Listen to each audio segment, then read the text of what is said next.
Napadayo nga pala tayo sa isang Molobasia para sunduin ng ating misis at syempre napafood trip din tayo sa Chunky Boss.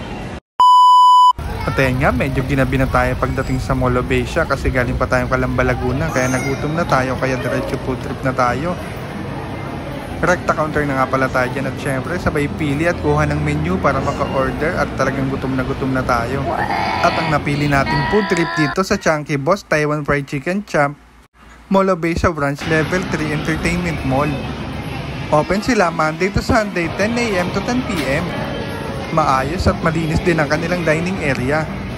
At ito na nga, habang naghihintay kami ng order, napansin ko si Mrs. biglang pumunta sa likod. Ano kayang gagawin niya? Ayun, napatiktok na nga pala si Mrs. habang naghihintay ng aming order. After ilang minuto, ready na ang aming order, kaya kukunin ko na sa counter. Self-service din nga pala dito mga kasibak. At pagkain muna ni Mrs. ang una kong kinuha, and then susunod na natin yung ating pagkain. Medyo malaki din kasi yung serving, kaya malaki yung tray na pinaglalagyan. Tapos ang huli natin kinuha yung ating drinks. No winter melon at yun nga pala ang ating panulak. At syempre umorder din tayo ng signature fried chicken ng Chunky Boss. Syempre spicy, tapos ayan may mga side dish pa tayo na prutas, na gulay. At kay Mrs. naman pala ayan, crunchy squid nga pala. Syempre may kanin at soup din yan. At syempre may side dish na gulay din at ang prutas. At syempre nag-pray muna tayo dyan bago natin umpisa ng sibakan. After ng prayer, matik, attack na tayo at sinimulan natin sa kanilang sabaw. Ayan, napaka-creamy. Tapos sinimulan din natin dito sa chicken. Sinausaw natin sa gravy. Napakatindi, napaka-crunchy at tender yung loob ng kanilang fried chicken. At for the health, follow up tayo ng cabbage at carrots. Lagay natin sa kanin with chicken. At ayan, ready ka na ba sa big bite natin na pinagsama natin yung kanin, gulay at ang fried chicken? Wow, ang hirap nun ha. Malaki pala talaga yung subo natin. At syempre, nakimarites tayo sa pagkain ni Mrs. Kumuha din tayo ng crunchy squid. Ayos din, masarap din yung crunchy squid nila. Crispy yung outside, tapos inside medyo tender lang.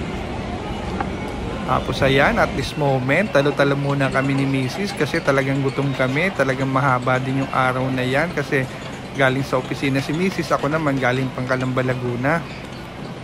At ayan, nag-save the best for last tayo ng kanilang signature fried chicken na spicy. After nating idip sa kanyang gravy, sinubo na natin yung huling parte ng ating fried chicken. Sa sound check natin yung crispiness niya mga kasibak. Pero sausaw muna natin. Yun o. Sound check tayo. Squid, sound check.